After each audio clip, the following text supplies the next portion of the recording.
So hello everyone, welcome here to the Las Vegas Motor Speedway for the Fast Under Armour Fresh Talent Series for the final round of the season here at the 1.5 mile Las Vegas Motor Speedway. I am Josh Mertz, alongside me Rob Peeters and Adam Sweet, here to bring you the call for the Automotive Sports Network today.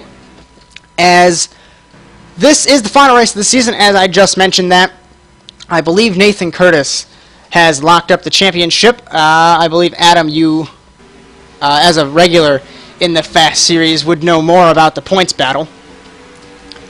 As we are in practice here, as we have a nice little pack of cars, or trucks I should say, running around the track here. About 16 minutes left to play in practice.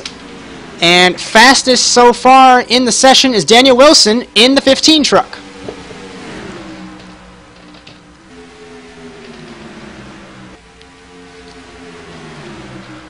As going down the backstretch side by side, Nathan Curtis and Dunn LaPrade as a truck around halfway down the backstretch, John Poole.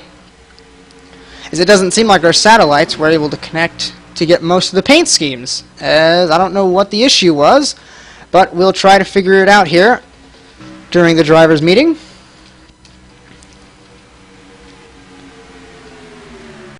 So it doesn't look like Adam Sweet's next to me. I think he's roaming around the track. I was just letting you talk, my friend. Well, I was gonna. Oh, I'm here too. Well, yes, you can talk. We did start. Well, I was just about to mention before you called that wreck. There was a wreck in turn 2 about 15 seconds before that. It was about 3 or 4 trucks. I didn't quite catch the numbers though.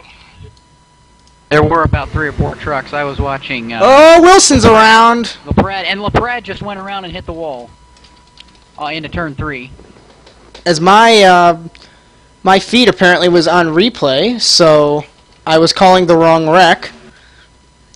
You got an 88 Nathan Curtis going backwards. Now he's starting it up. He's pulling it behind the wall.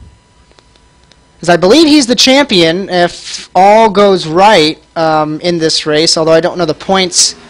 Or the points battle. I believe Nathan has it about locked up. Oh, we got a spin. Hard in the outside wall. It's the 15 of Daniel Wilson. He just collected a lap car, it seemed. That was Nicholas Lathan, or John Poole. I couldn't tell who it was. And we've got an even bigger crash as Luke Fleming has just hit Dylan LaPrade in turn 2. Oh, LaPrade's upside down. And around is Jacob Kraus. As it looks like the track is relatively slippery, just rubbering in here during practice.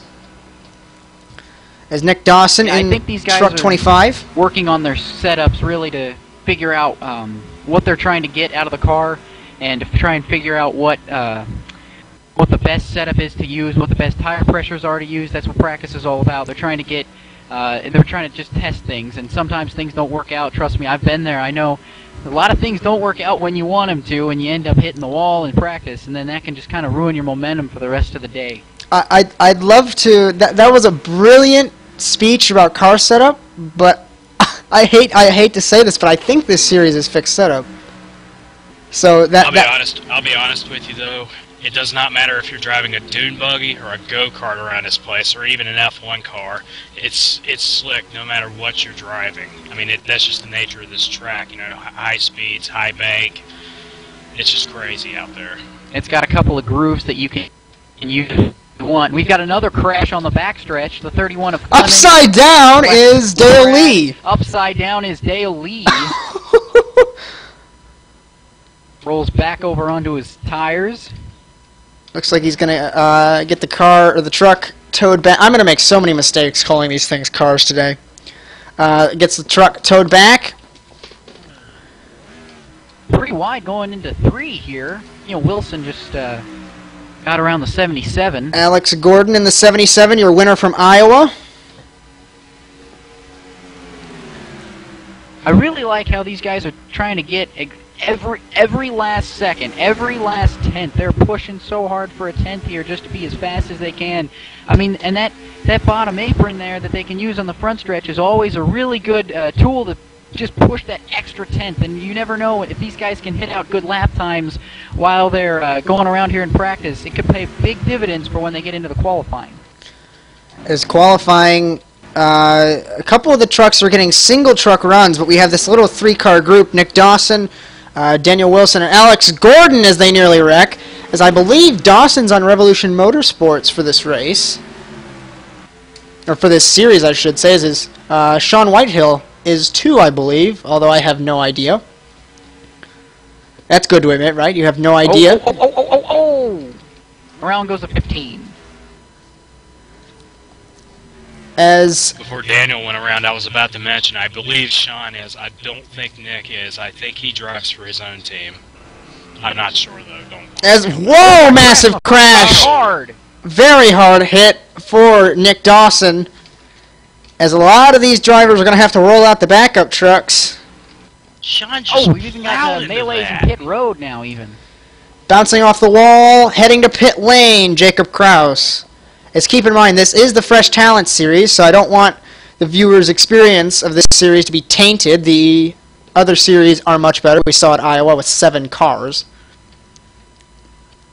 Yeah, we have a lot of guys in this series that are that still really haven't gotten. I mean, I don't want to say they haven't gotten a basic grasp of driving a truck or a car. They have. They need to refine it a little bit. Hence, why it's called car upside down in turn 3. Upside down. We're trying to find it here. Oh, they just took it back behind the wall. It was upside down in turn 3. I believe it was a 77. As well, we have a little bit of downtime here. I'm going to use my normal URL spouting. You can join the conversation in multiple ways. You can join our Facebook page as trucks are around, but I'm going to keep talking anyway. Facebook.com/Automotive Sports Network. You can follow us on Twitter, Twitter.com/ASNTV_USA. Hashtag ASNTVUSA for both Facebook and Twitter. YouTube on demand, YouTube.com/ASNTVUSA. We have our site, which is asntvUSA.tk, and at any time you can email us at asntvUSA@gmail.com. I might want to throw Twitter handles out there, at 2chance1, I believe it's at rpeters33, and I don't know Adams. At Adam M. Sweet. There we go. So that covers all social media, whether it be commentators or for the company itself. And I believe at Fast Racing. If you're interested. I do want to say that my name is spelled with 2 E's. So if you're looking for me on Twitter and you type in Peters, you're not going to find the right guy. If I had a fancy graphic to show people, I would, but I don't have those graphics yet. That's all fine. We just got to let them know. I am also connected through the ASN Twitter handle, so ASN follows me as I follow ASN. So you guys can find me if you want to do some digging. As 7.5 minutes left to play in practice, some of the regulars are dropping in to this series, as I've noticed a lot more Dodges in this series than any other series. Nathan Curtis, Dale There's a Lee. GMC out there. I know Wilson's in an Avalanche. So a lot of different manufacturers. I believe Dawson's in no, he normally drives a Toyota. It's Dunlop Pratt in a Toyota.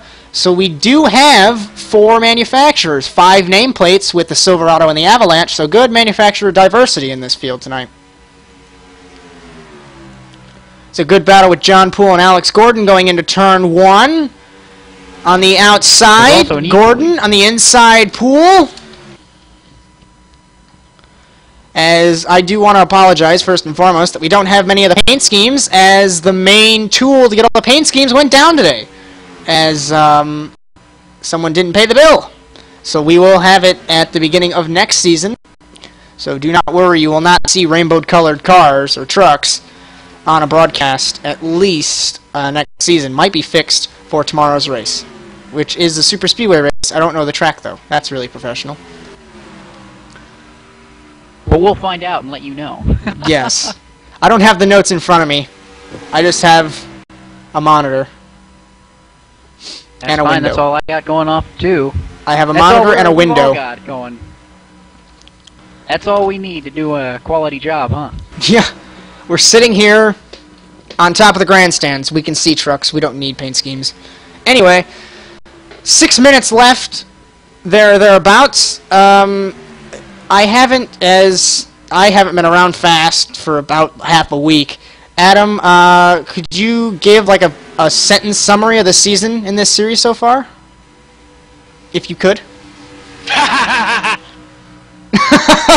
Well, that was that. That's rude, but and for the record, Who needs complete sentences? the track for tomorrow's Super Speedway event is Talladega.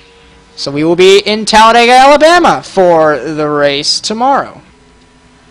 Ooh, always good for some Talladega racing. As John Poole just turned the 77 in turn 2. Oh That boy. wasn't very cool. It looked like John Poole, he's just spun around. It looked like the car might have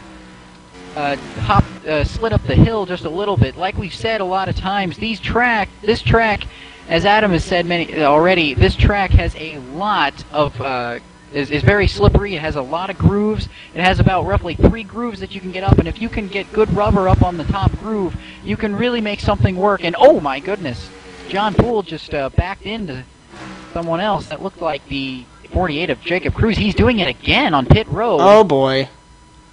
He's not happy. That's not very John safe for Poole the is pit not crews. happy. He is pushing him down pit road. I'm not entirely sure what he's doing. They're all pushing each other. That's not very good. 59 is pushing them. What are they? Honestly, despite the fact that the Oh my fast goodness. admins keep trying to explain to these drivers, do not play around in practice. They keep doing it. I think we should just not pay Brad attention to just them. hit That'd be good. Luke Fleming around in turn 1. He kept it off the inside wall. Nice save from Luke Good Fleming. save by Fleming. On the backstretch, we've got Lathan and Curtis battling. Currently they go P2 into Dylan turn number Livingood. 3. And here's the battle with Wilson and Epler. As I picked the wrong battle, that makes me feel professional. Mistakes happen. As this is practice, so it's hard to keep track when you have 3 people. Epler. As we have a group leaving pit lane, so let's cover this. Let's all be on one track and cover this group out of pit lane, shall we? As Epler and Wilson watching coming Luke Fleming by, come and up on Fleming, they made contact. That wasn't a good move. That could have been avoided. Totally avoidable contact right there. I've always said a lot of guys, when you race out here, you gotta use those warm-up lanes because some guys might be on flyers, and if you come up right out in front of them, you're gonna wreck their car and your car, and it's really not gonna end up well for either group parties. Really, these warm-up lanes were built for a reason. You gotta merge on the backstretch. It's kind of a courtesy rule. You don't want to be also a Kevin safety LePage. rule that you really gotta. You don't want to LePage the field at these high speeds here at Las Vegas. You don't want to LePage the field at Talladega either. So really, some of these guys really need to learn how to use the warm-up lanes and merge on the backstretch when it's appropriate.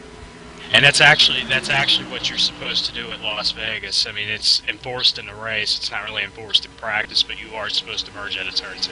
As John Poole is using the grass, I'm not going to ask any John questions. Poole just went on the grass. I was going to make... 77 stopped sideways. You could say the grass and the apron are not ideal grooves to be fast. They're ideal grooves to be slow.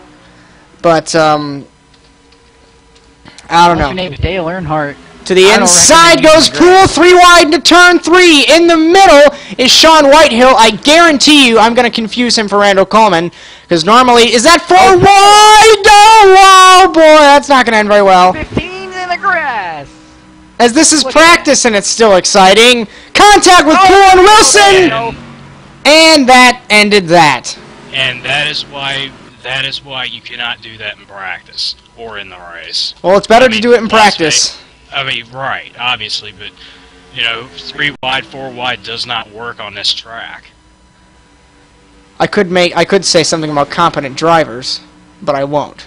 The 77 is stopped at turn 1. Not really sure what he's doing. He's probably waiting for a tow. Currently fastest is a 30.946 with Gotta Daniel spin in the Wilson. pits. And then it's Livingood and a 31.013. So I think Wilson might have been on a draft lap, wouldn't you think? I would think to hit a lap like that, you'd have to be in the draft.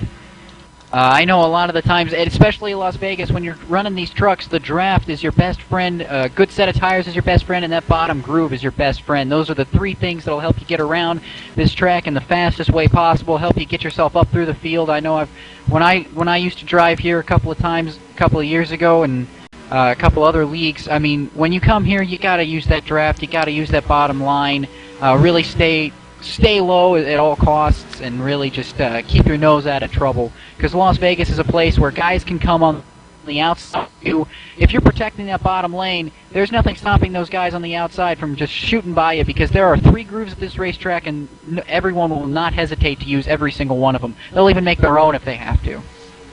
We are just about to head to qualifying.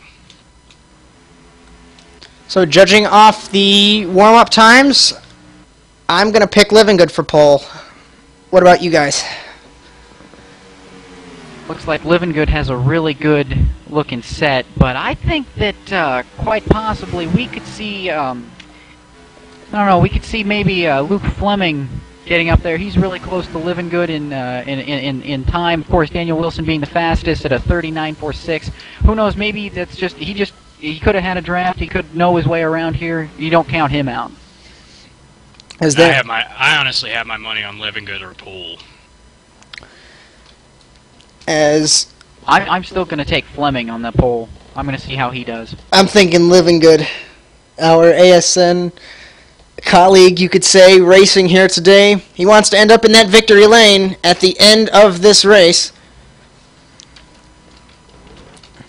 As I think they restarted the practice session.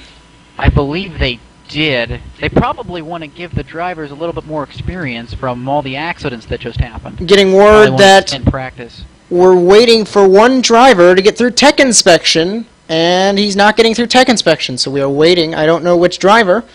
Try and keep our eyes and ears peeled to the scanners. Word is it's Carl Robinson. Well, it's always good to have some more practice, but it's not going. But it's not going to be in Carl's favor when he gets out here. If he passes tech inspection, it's not going to be in his favor because he's going to have less practice time than the rest of these guys do. It'll be interesting to see how he can do if he does in fact pass tech inspection. I believe this will be his first race here. So we have a pack out of corner number 4. It's Dawson, Fleming, Poole, Curtis, and Wilson. So this 5-truck train, the fastest currently, Luke Fleming. Draft is important, 31.089. The 88 of Nathan Curtis ran a 31.260. So your champion, 0.2 of a second back. I think the pace of being alone is a 31.3 maybe? That's just a random guess, though. I think that would probably be probably the best guess. That's probably about the average that these guys are running right now. It seems like a lot of guys can really pick up a lot by just going, oh, we've got an accident on the front stretch. As we're going to qualifying. And now, race fans, here to deliver those most famous words in motorsports. Well, let's see how qualifying goes. So we are not allowed to see any drivers' progress on the racetrack. All we are allowed to do is monitor timing and scoring, which in some cases could be better. Do we have word on Robinson's status as of right now? It looks like he might have passed tech inspection, as we'll check. So he's going out for qualifying? Okay, let's see how he does. He might have to take the first half of this race as a test session, honestly, to get practice. I'd have to say that. Yeah, honestly, if you've had no time in the car or truck or whatever you're driving here, it's not going to be easy. Yeah, he's going out on his first laps for qualifying. I don't think he's got the setup that can probably match the times of Living Good or Fleming. So currently fastest Luke Fleming 31.4. It has gone to Gordon 31.404. So I was a 10th off on my prediction of the pace when they're alone. Gordon, Fleming, Dawson, Curtis, Epler, Livengood, Poole, Lee, Kraus, Wilson, Whitehill, the cars that are, or the trucks that have run laps. So we shall wait until the time's rolling for the second lap.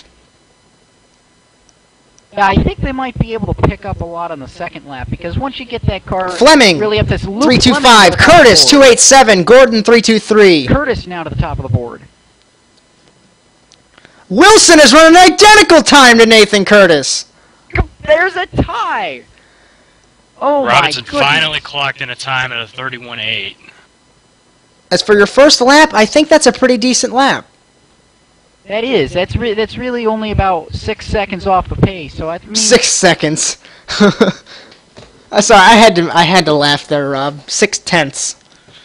If he was 6 seconds off the pace, he must be driving. Okay, he's not running 37s or anything. He's not in a Marussia at Monaco, contrary to a Red Bull. Okay. I'm new to this. I'm still new to this. It's his first time in the commentary box, and it's Adam's first time, I do believe. We need to break in the new staff. Yeah, I guess this is my initiation. I guess I'll take it. So qualifying winding down with 10 seconds left to go. 8, I believe they finished their laps here. And because Daniel Wilson laid his lap down after Nathan Curtis, time is up. Your pole sitter, Daniel Wilson, in truck number 15, is on pole. Alongside him is Nathan Curtis. The drivers' meeting is beginning, so let's stick a microphone up there. Thank you. Good lap, Nathan. Thank you. Okay. Okay. With this being the last race of the season, it's pretty much, I think now, I don't know where Nathan qualified, but I think Nathan's got the championship. Tonight's race is going to be broadcasted, not online, but it will be put up later on tomorrow. So with that being done, since it's the last race of the season, we are not going to have a restart tonight. Randall, did you post Mertz? Yes. Okay. He's up here. So we'll, like always, we do double file restarts. Leader gets lane choice. If you get black flag because the driver does not go, it will be cleared. 2 cautions, you'll be asked to park. At the end of the race, if Nathan does not win the race, then the winner will be allowed to celebrate, and then the champion can celebrate. Once the winner finishes celebrating, I believe that they want him to go to victory lane. All the other drivers, I think what he wants you all to do tonight, instead of retiring, is to go behind pit road wall like you're heading to the garage. And my game chat. Okay, Jacob. So if you all can try to do that tonight at the end of the race, that would be very appreciated. The top 3 drivers will get interviewed at the end of the race. So if you're in the top 3, stay. Nathan, if you finish in the top 3, regardless, you will be the last one to be interviewed. Look at me for being first, though, because that's where I'm going to be. Does anyone have any questions besides anything that I went over? Whoa, the server crashed for me. That's not a question. It's picking up. It's the 154 error detected on network device. That's what I have. Then it's you. I have a legitimate question. Okay. I ran my lap first and got the same time as Daniel, but he got the pole. Why? Because I was a little bit faster. Probably beat you by like a couple of tens of thousands of seconds or something. Yay. Did we simulate cautions? You ran a 2.879. I ran a 2.878. Wow. No, we don't. We use yellow. Okay. So you're telling me you beat him by a 10,000th of a second? Yeah. My God. What up, Danny? What an assessment as a goddamn beast.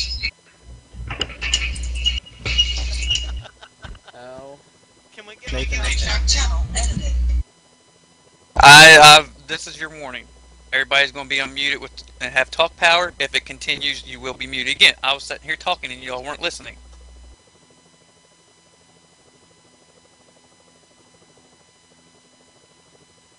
Sorry, I thought the driver's meeting was over because I didn't hear you, but okay.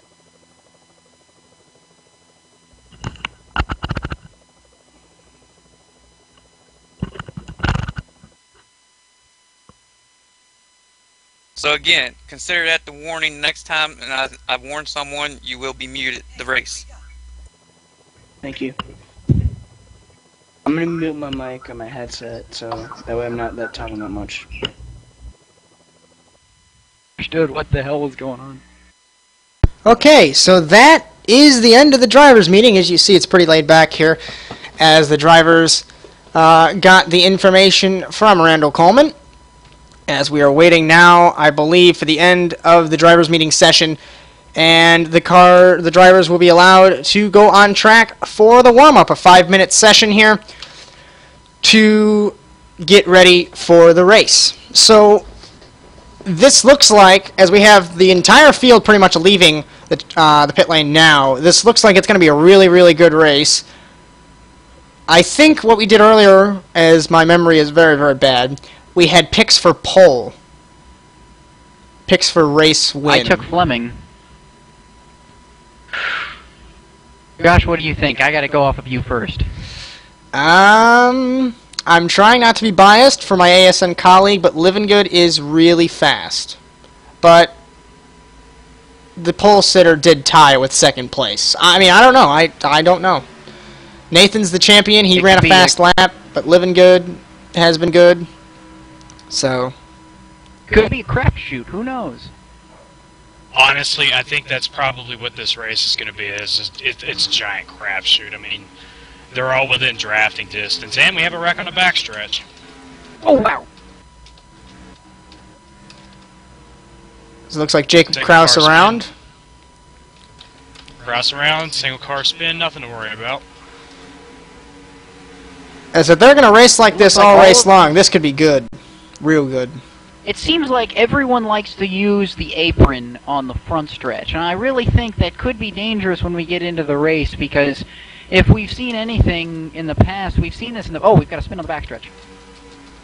Living Good and Nathan Curtis are around. It looks like just the exit there, excuse me, the exit at turn 2, it's really tricky.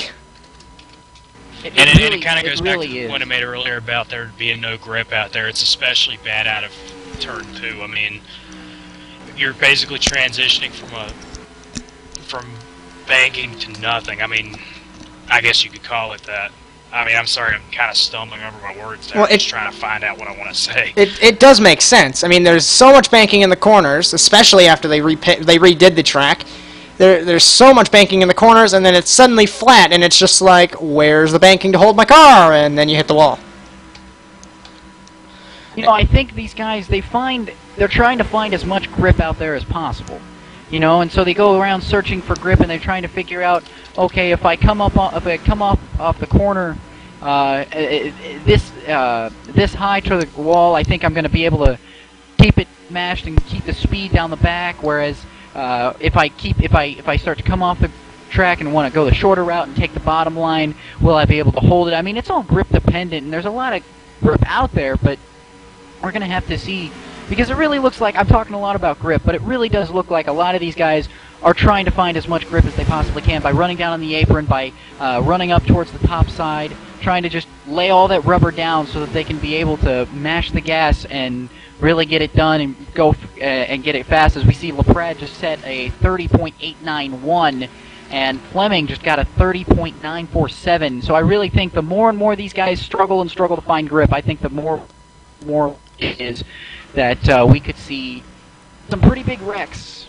because they're looking for it everywhere they can get it.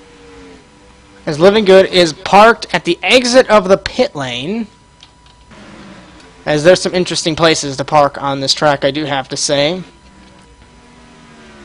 As about a minute left in happy hour here. Go ahead, Adam. I'm sorry that I cut you off.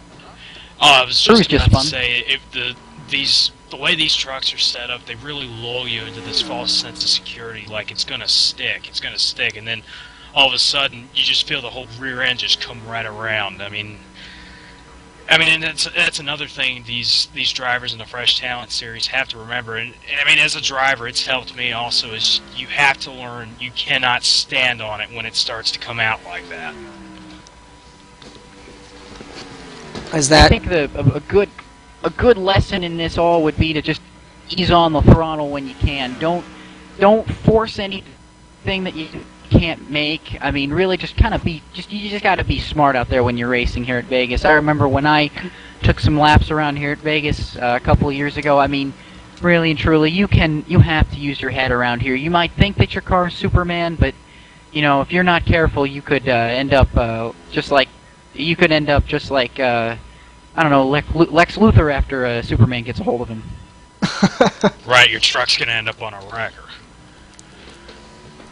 As Sean Whitehill, what a save! I thought he was going to keep going, but he spun it, locked her up down the back stretch here.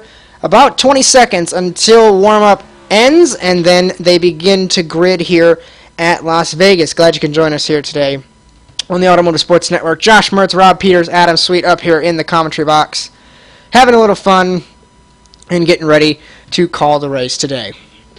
Definitely glad to be here, though. I mean,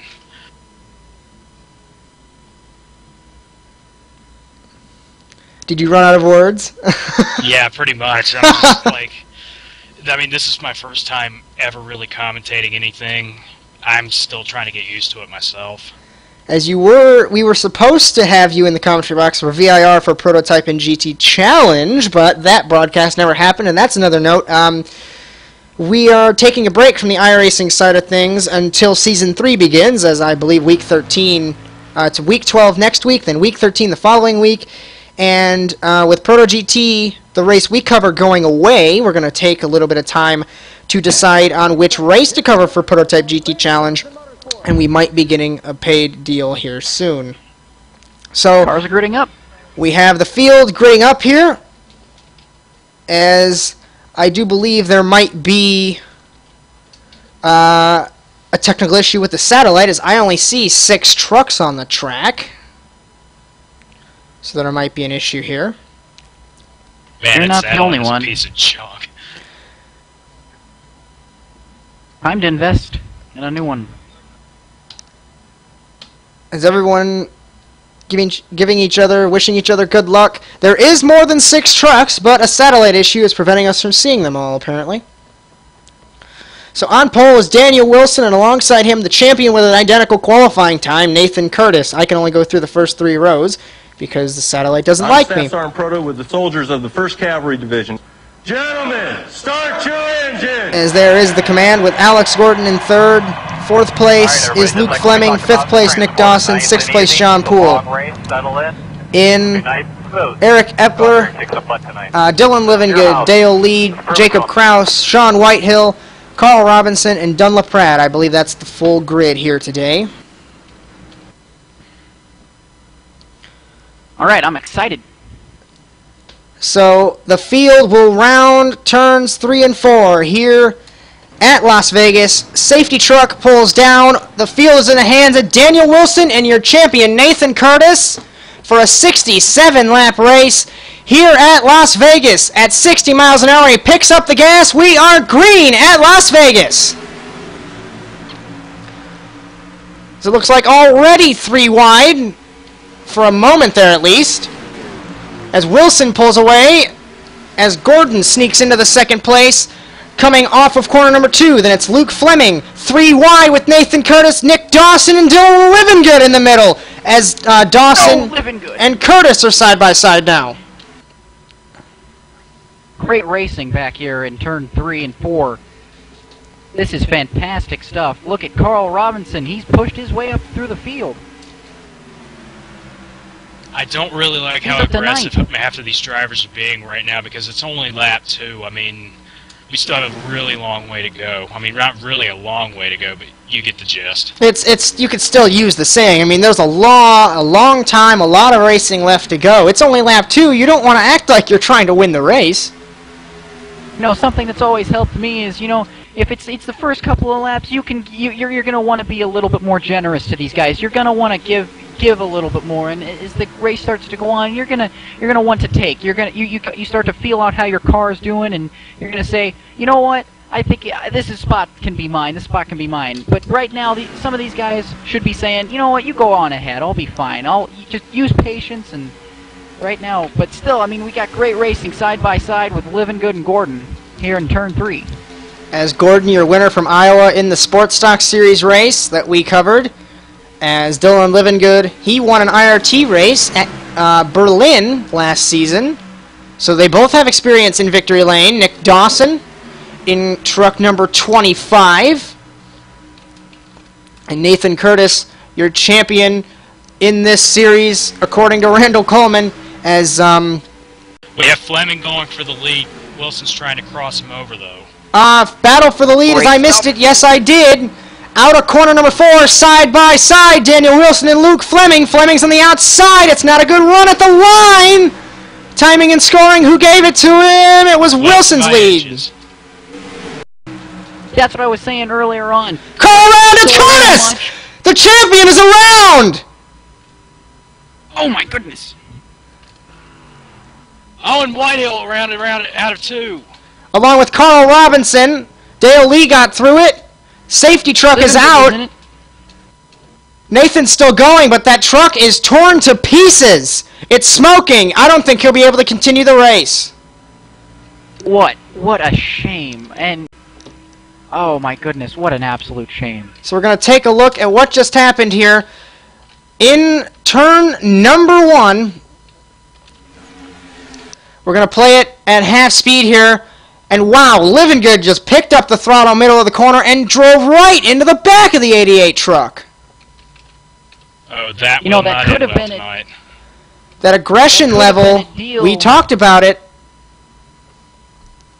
I don't want to say anything, that could be wrong about this, but it's always a possibility that maybe, I don't know, I'd have to look at it one more time, but it looked like if Curtis had to back out for any reason, because he had 2 cars going side by side in front of him, maybe he had to back out or something, and maybe Living Good got into him. I can't really tell from that angle, but it's a really big shame for Nathan Curtis. As trucks pulling down into pit lane, John Poole, Jacob Kraus, Dunlap Prad, Dale Lee, Eric Epler, and Dylan Living Good. I believe, as we're going to check, no, Nathan Curtis is in the pit lane. He's getting tires. Did they fix the engine? I'd be surprised if they did. I think you have to take the car into the paddock to get that car or the truck fixed, because it was smoking pretty badly. As Living Good has missed his pit stall, apparently. Oh, common mistake, very common mistake amongst a lot of sim racers. But guys, I was talking earlier in the broadcast how there is so much grip around here, and you saw just exactly that. When you get too aggressive on one of these race tracks, and you can pretty much just go anywhere, stuff like that's going to happen. And and when you're in I wouldn't say it's a bowl really, but when you're in such a high banked area like this, I mean, there's really just nowhere to go when something like that happens. I mean, if something happens up in front of you and you have nowhere to back down, I mean, you either tear up the front end of your splitter by going down on the apron and probably losing a lot of grip and spinning out, or you risk driving through it and just hope you don't hit anyone. As we have down on pit lane, Curtis is still sitting there. Living Good has exited the pit box and the pit lane. So I'm paying attention, and it looks like they got the truck fixed for Nathan Curtis. He's going to get out there, and he's going to stay in the lead lap. No, I think he might have lost a lap, although I'm not sure. We're going to wait until timing and scoring updates. I saw the field drive by. I think he might be at least 1 lap down. If not, yeah, he is. He's 1 lap down. Yeah. But it's Which is a shame. I bet he's really lighting it up on the radio right now if I know him like I do.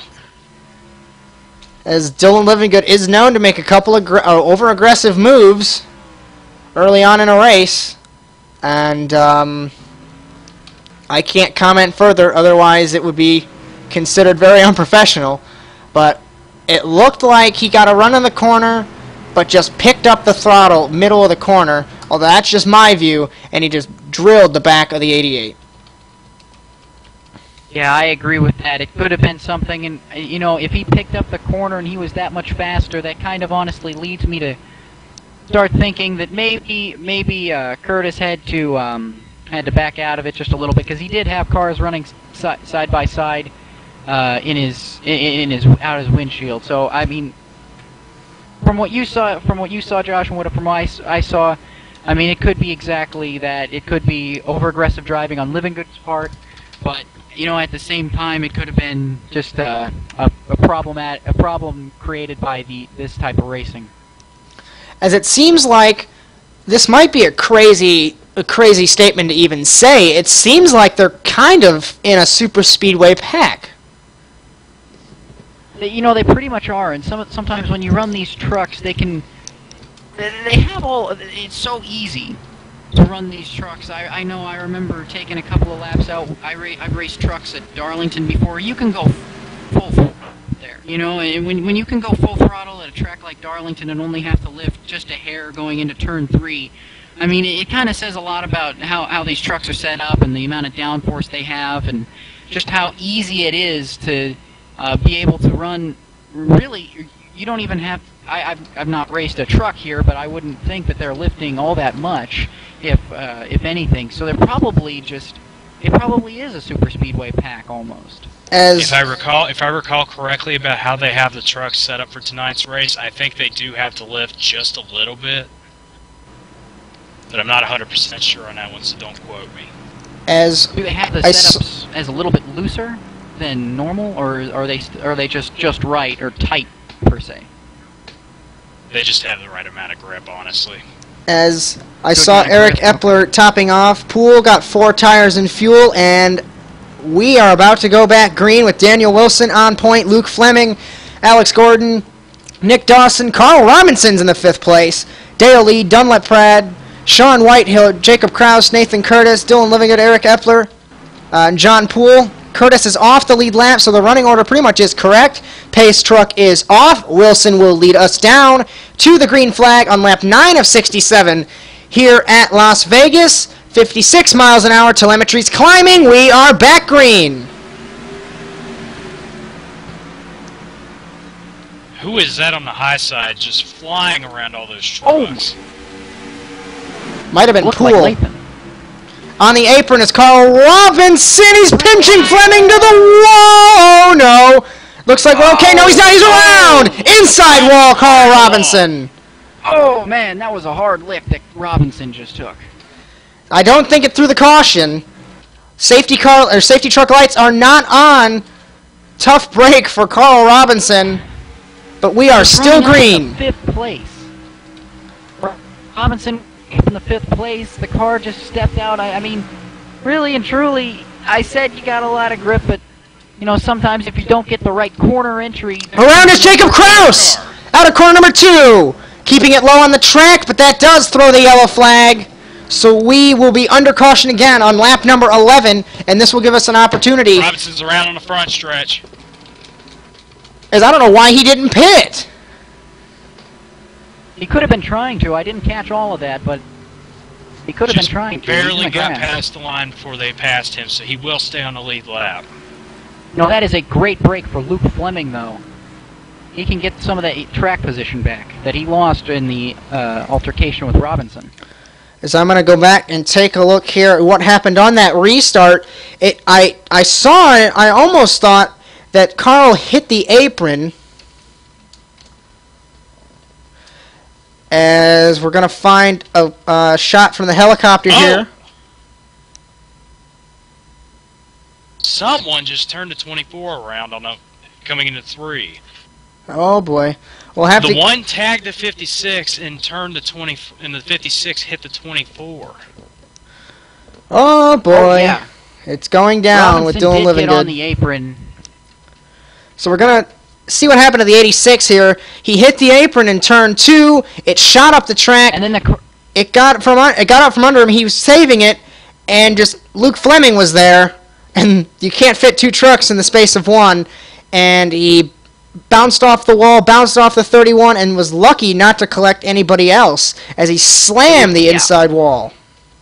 It really looked like Robinson was lifting as much as he could. considering how he was really he could have shot right up into Fleming if he wasn't careful, but it looked like he dumped the throttle big time on that. As Fleming missed his pit stall, it looks like.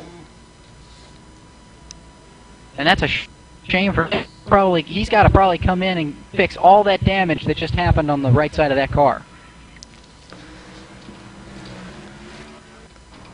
So Dylan Livingood is in second place. 48 has the end of the longest line penalty, according to the radio. Think there's any bad blood right now between Robinson and Fleming? From Fleming's seat, I would think so, because at least I would think.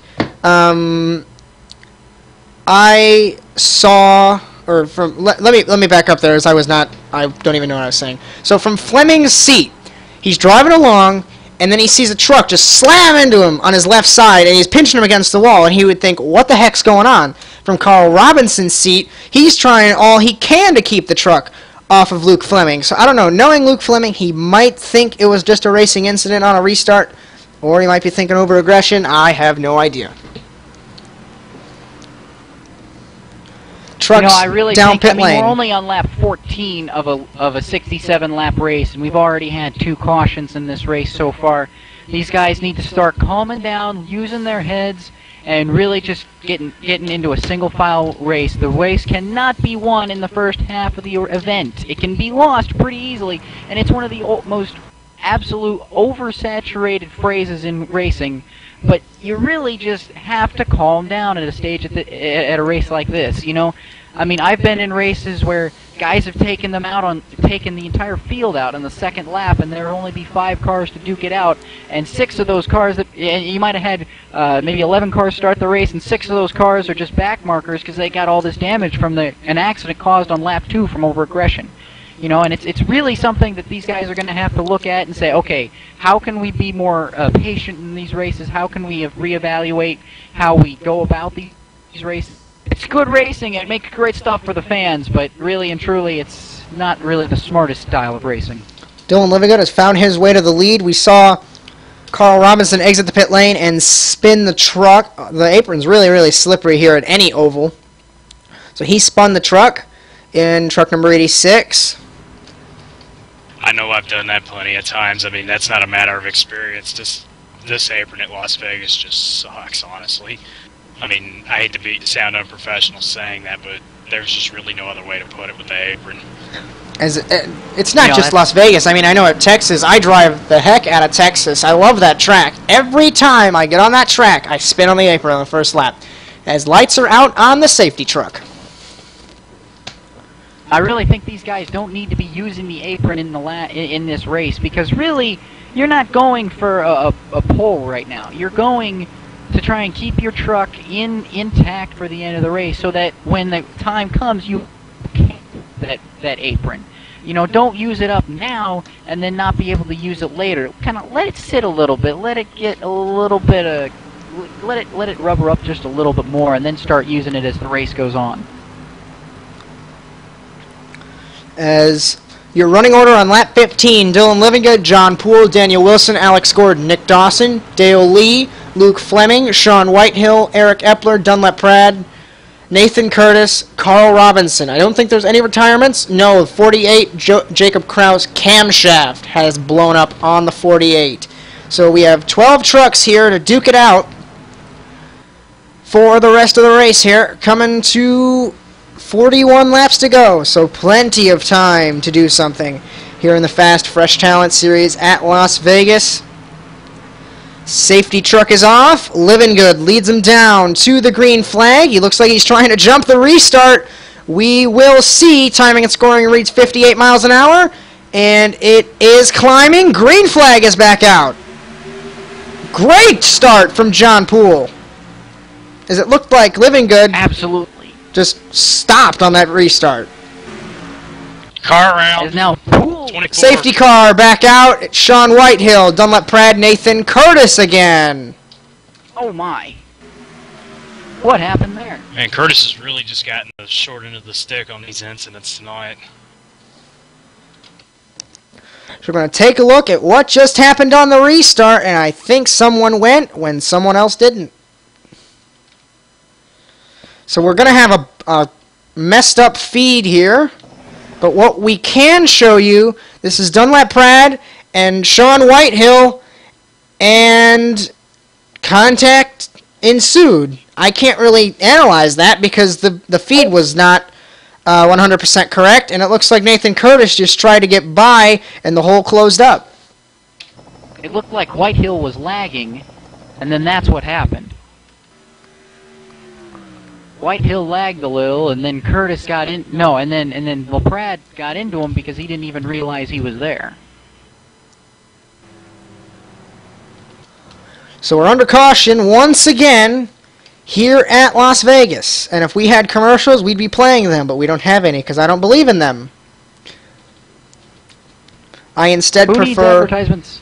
I instead prefer the European way, British way of showing sports. Is Carl Robinson looks like he's going to get his lap back. So Curtis got the lucky dog last caution. I didn't even realize that there was a lucky dog until I saw Robinson flying past. We follow our friends from the BBC with no commercials on anything because I don't believe in traditional American television where we have commercials with everything. So enjoy trucks driving around under caution instead of random Viagra advertisements. I think that'd be better. Cars driving around. Living good with the pace car right now, so that makes for some good entertainment. As he is leading, Poole is second, Gordon's third. Wilson, Dawson, Dale Lee, Dunlap Prad, and Nathan Curtis has rallied back to 8th place. And that roof is caved in on his head a little bit. Would that affect cooling in the truck, do you think? Cooling Might likely, affect the roof obviously blast. not, because I mean, if it's damage on the roof, why would it even affect the radiator or just the entire cooling system of the truck? Well, I meant driver cooling. I should have specified. Well, you know what they can do with that is he can come into the pits and they can throw a whole tub of ice on him. That'll help. I didn't think about that. If you got no cooling in the car, you just go out into one of the suites, grab a bucket of ice, just throw it on the driver. I don't know. That might be too extreme of a temperature change. Might put his body into shock. Hey, bucket of ice. You could give him the bucket of ice. You just be running around under pace laps and just kind of stick it down his fire suit. These are just thoughts. Where would he put the bucket when they're going back green? Well, how are they going to get the bucket of ice to him? It takes a little bit to get the window net down, and it'd be kind of obnoxious to put a whole bucket of ice in the truck. Just saying. It's a good idea. It didn't necessarily have to be a bucket. Maybe you could give him a cup. That makes sense. Like a water bottle. You could give him a water bottle of ice. You could do that. Dump some cold water on the guy and call it a day. Give him a cooling towel. So I believe the crew was frantically trying to get Jacob Krause's truck back. They were trying to fix the camshaft, and then turns out electrical issues have bit the truck. So we'll keep you posted there.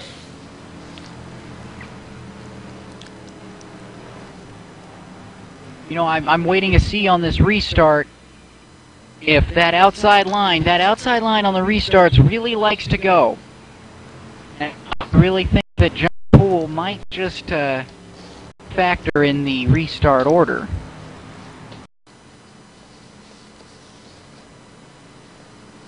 I was about to say, I think Living Good was probably just sleeping on that restart because he just, compared to Poole, he did not go at all.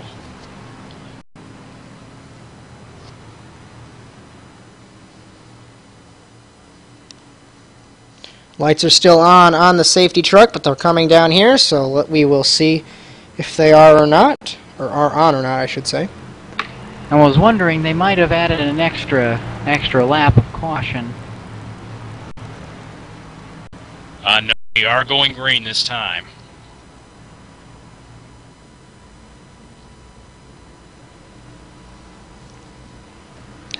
So Living Good will lead the field down to the green.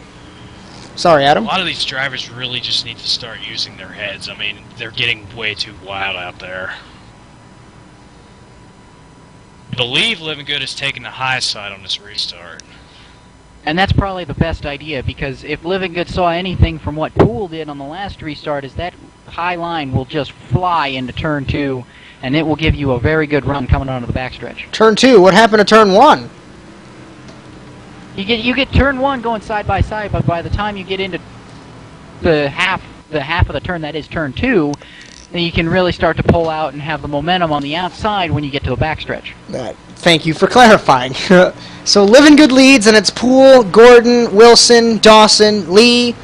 Carl Robinson has made his way up to 7th. Then it's Eric Epler, Luke Fleming, Nathan Curtis, Dunlaprad, and Sean Whitehill.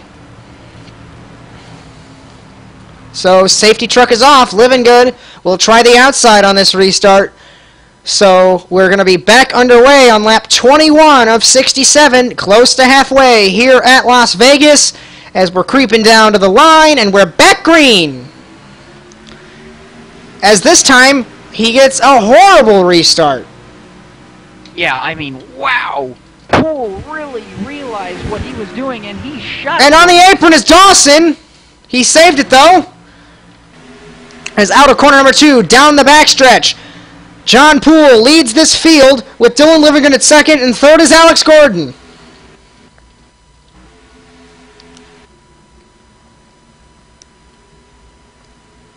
Now, will we wow, see Living Good try the apron? Yes, he does. Yes, there he went. I think he's being a little bit too call around, it's Robinson again. Will the caution fly? Yes, it does. Lights go back on. Oh, Robinson is just not having a good day today. I honestly think a lot of that has to do with the fact that he really didn't practice a whole lot in the sessions. I mean, it's hard to get. No, it looks like it's contact. If I got that right. It is? No. As I was playing the replay and I didn't transition to the replay. Sorry, folks. So we're going to play it. I'm going to take a look at that right now. At half speed, quarter speed. It almost looks like it's payback from Fleming, but no, it wasn't. The transition from banking to flat caught Carl Robinson out. That's what I've been saying this whole time. If you're going to use that banking, use it. If you're going to use that flat area, use it right, and don't use it every single lap. It can be your friend, and it can really be your enemy. And when it's your enemy, you're not going to be too happy with the results. Honestly, I think he tried to transition to it a bit too late. We see the drivers, they come off of 4, and before they reach the straight, it's not really a straight here at Las Vegas, but before they reach the quote-unquote straight part of the tri-oval, they're already on the apron. He tried to transition right about the start-finish line area, and that is when the transition is at its worst. As trucks are pitting now. I mean... Sorry to cut you off, Rob. You can continue. I mean, really, I've been going on about the same thing over and over again this entire broadcast. All about grip, all about that apron, all about aggressive driving. But it's just so prevalent right now. I mean, it's all I'm seeing out there. And I mean, the racing is some of the best racing I think I've ever seen. But really, a lot of these guys out there are just... this is kind of the racing that I was expecting. Wow, Poole got a really fast pit stop there, but this is kind of some of the racing that I would expect to see in the last quarter of the race, not the first half. I mean, I believe this is the 3rd or the 4th caution. I'm not entirely sure. I think it's the 4th. You see, if it is the 4th caution, I mean, this is 4 cautions in 24 laps. I mean, they've really got to settle down out there. As we had the caution with Livingood and Curtis, we had the spin on the restart with Robinson, although that didn't bring out the caution. The caution with Kraus brought out the caution. The incident with Kraus, I should say, brought out the caution. I was about to say the caution with Kraus brought out the caution. That was perfectly correct. Those were 2. We had the spin on the restart with Whitehill, and I believe it was LaPrade, and then we had the incident with Carl Robinson. So yes, it was 4 cautions in 24 laps. And that's really not what these guys are going to be needing to do. I mean, there's really no... You could keep repeating it all day, but, we're not the guys talking to the drivers. So, calm down, get your head straight. I mean, I'm probably sure anyone in these... talking on the radios right now are telling these guys, settle down. The race is not even half over yet, and we're driving like banshees out there. Right, I mean, you cannot do it this early. I mean, I know that's been said ad nauseum at this point, but I mean, it's the most important thing you can say about a race like this. And we had an issue. I mean, we had this kind of an issue in the Precision Cup Series race at Pocono earlier in that season. I mean, that race was, dare I say, absolutely embarrassing. And you know, I've been in some embarrassing races like that in my time, and let me tell you one thing: there's nothing more frustrating than when you're having a great run in the race and you've got a chance to maybe make a move on a guy, and the next thing you know, boom, caution hits, and you don't even have the chance to, and then there's absolutely nothing worse than, you know, taking the lead, and then, oh, now there's another caution. Now I've got to go now I've got to go protect this lead again. I was just pulling out, you know. And when this stuff starts to happen lap after lap after lap, and you only get about 3 or 4 laps under green, I mean, you get pretty heated after a while, and you start to think, man, I wish these guys would settle down. And sometimes, if you're the guy causing the wreck, sometimes it's best you just kind of lay back just a little bit, let things sort themselves out. There might be a couple more cautions here and there that you might catch a break, might be able to catch up.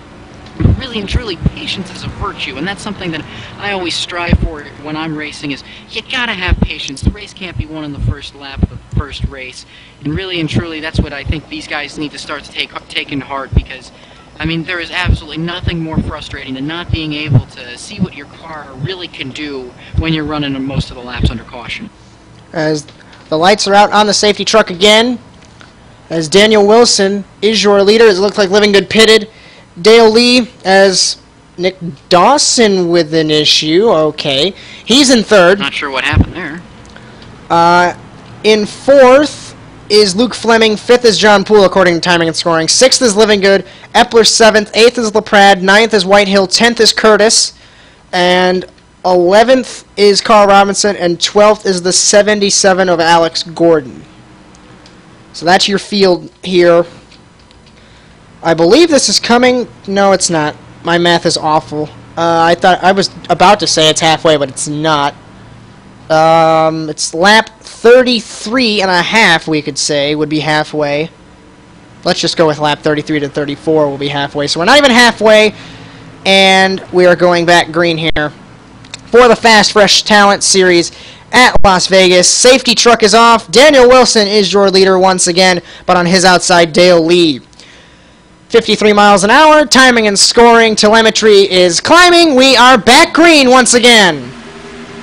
It's a good restart from Wilson. Into turn one. Turn one. Dawson trying the apron for some reason. Living Good taking it 3 wide. As he is driving over his head. He is dicing through the field.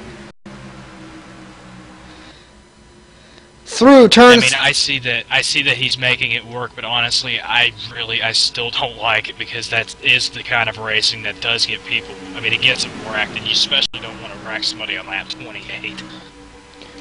Wilson, your leader. Once right now is the lead. Second is Dawson. Third is Living Good, but he is slicing through the field. Fastest lap, 31.073 from Gordon. And we'll see when they're actually up to speed to see what lap times are rolling in. Fleming to the inside. Oh, he tried to take a look on Living Good there. He might get it done off of 4. He's trying to the apron.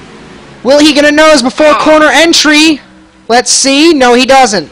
Battle for the lead. Nick Dawson on the inside of Daniel Wilson. Will Living Good try the inside? No. Dawson checks him off of corner number 4 or 2. Excuse me there. As side-by-side for the lead and side-by-side for third, so the top 4 are under a blanket. Dawson still battling Wilson while Fleming battles Living Good, climbs up the hill, and 3 wide for second spot as Fleming has to go to the apron call around. It's Whitehill.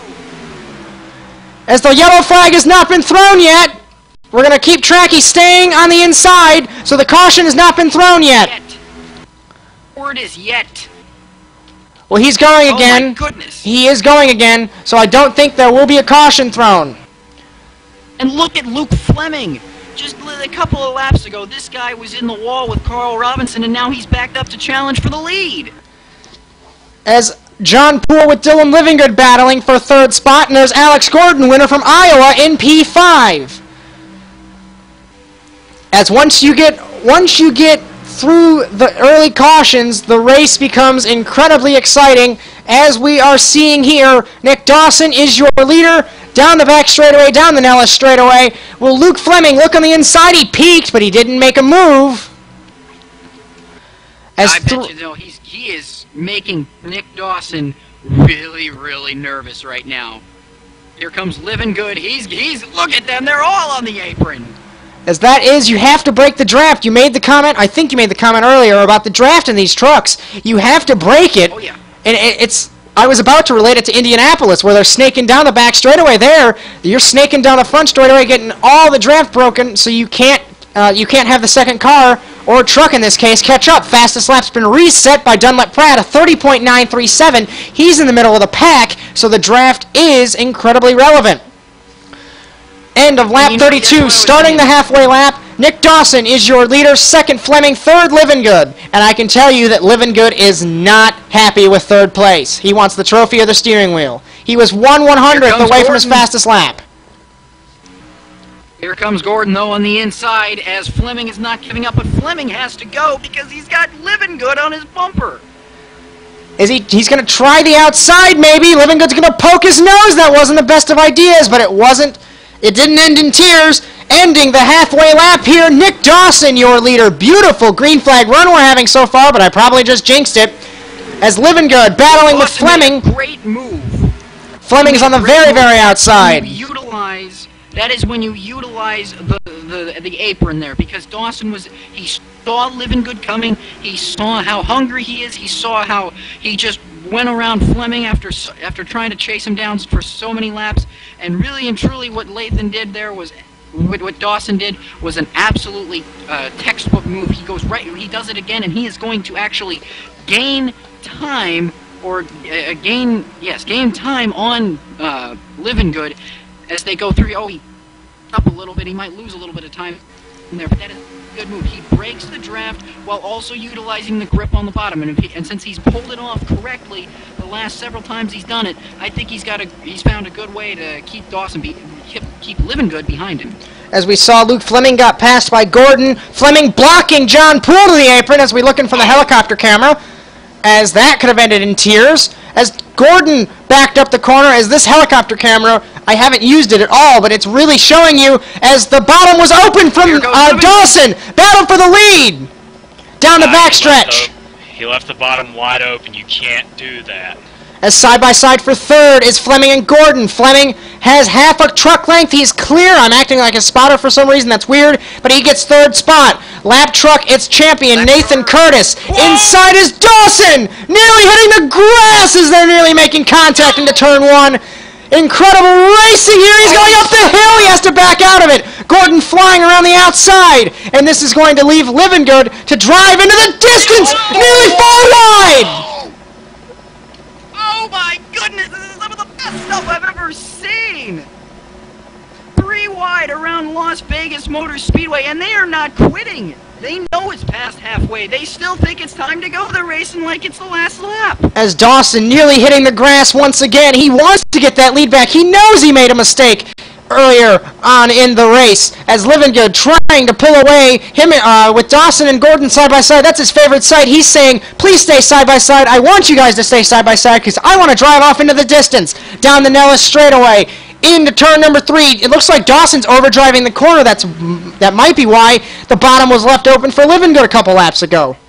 Yeah, if I know Dawson like I do, he is overdriving the corners right now, and you can even see it. I mean, it's just he really needs to, when he gets side by side like that, he really needs to just let off the throttle because it's going to slide up and somebody's gonna get tagged. He's treating it, I could say here, he's treating it like it's a road course. You know, on a road course, you're side by side going into a corner. The inside guy, you will not brake. You want to brake as late as you can to try and pin the guy on the outside who would probably make an undercut, but that's irrelevant. And that's how you do it on a road course, but it does not work on an oval. That's what he's probably trying, or he's just overdriving it. I'm probably overthinking it, but oh man, it doesn't work. Went up to block Layton.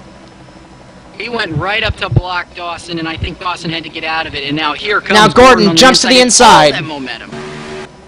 All that momentum that Dawson had just made up, gone. Oh, contact! Dawson in the wall! Punted. It looks as though Gordon thought he was clear. He wasn't. He came up and smacked the 25 into the wall. Now, would we be worried? Looked like a heavy hit. Would the right front be damaged? The suspension. He's got to have. He's got to have some suspension. The bodywork, obviously, the bodywork's damaged, and aero is so critical in these trucks because they already. Gordon looks to the inside. Sorry to cut you off, Adam. Sorry, you can continue. That's about all I had. That's about all I had on that. As Gordon, I don't think he realized that he made contact with Dawson. As he looks to the inside once again, trying for the lead. I think Livingood was trying to take a page out of Dawson's notebook, but right there, Alex Gordon just had the run on him on the inside. He's going to get by, and Livingood might lose the second position to the 15 of Wilson. They're side by side for second place.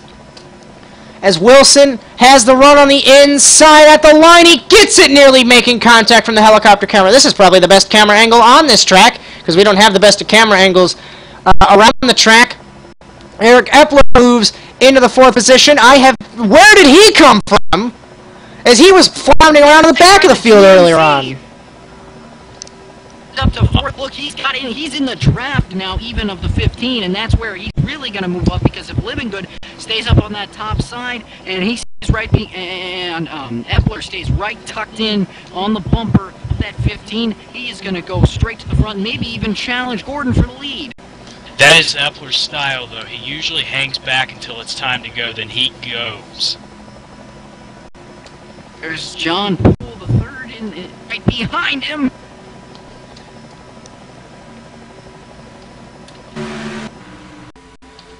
Good keep spot. As we're on the back bumper of Alex Gordon's truck, the number 77, as you see the Chevy Avalanche, Pennzoil Chevy Avalanche, Daniel Wilson trying to catch the 77, as the gap was about 0.2 of a second. I've noticed that Gordon is really good at maintaining a gap.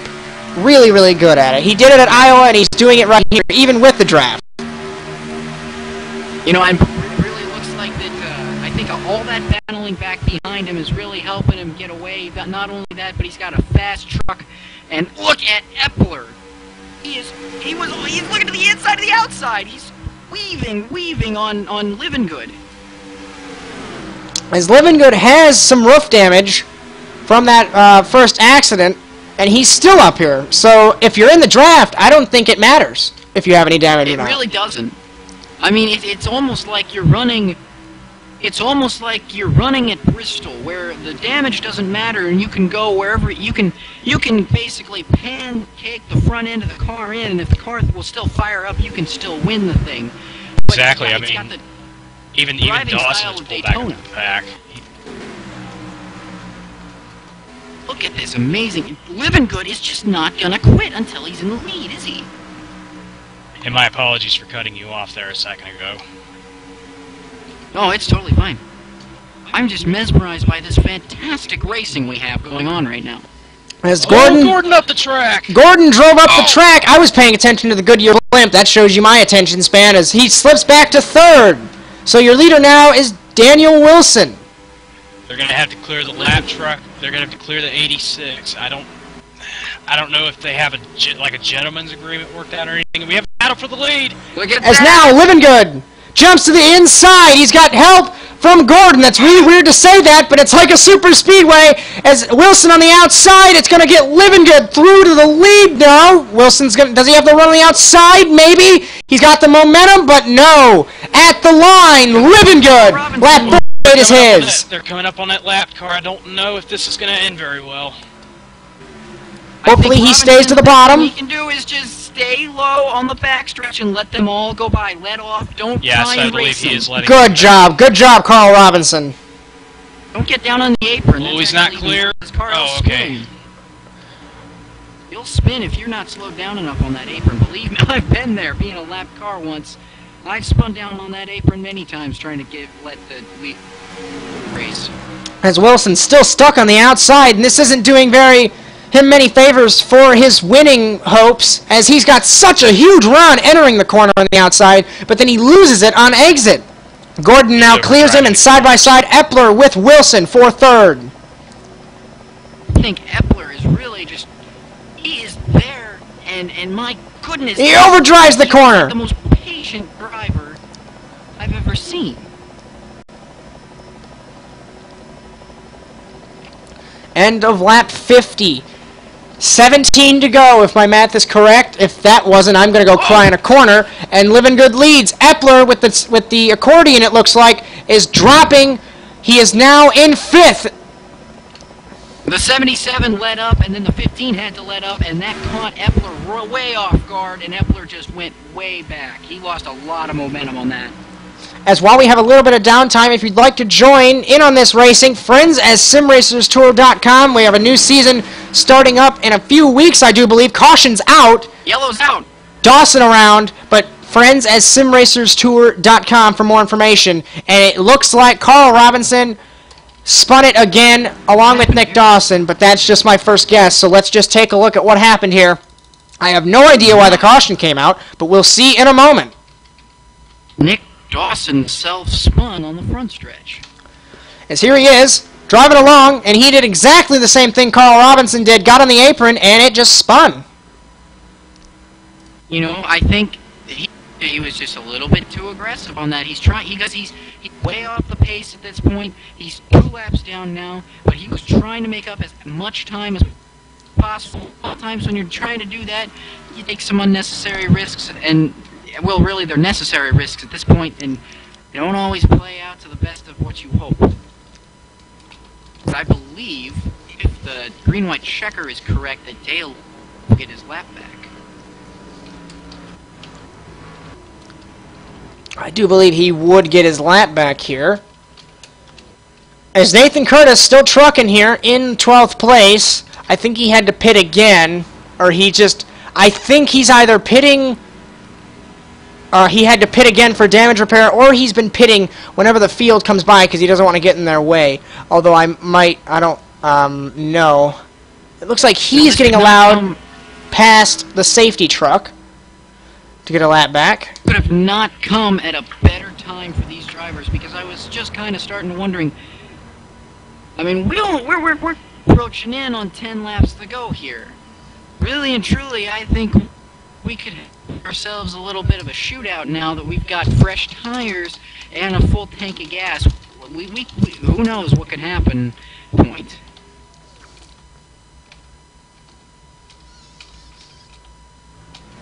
Oh, leaders have pitted now.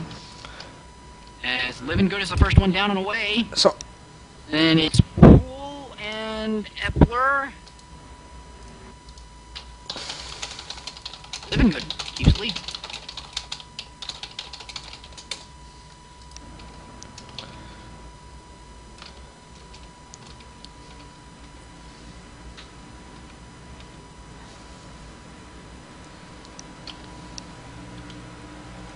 Our friend Josh has to step out of the booth for a second, so I will be handling the restart. All right.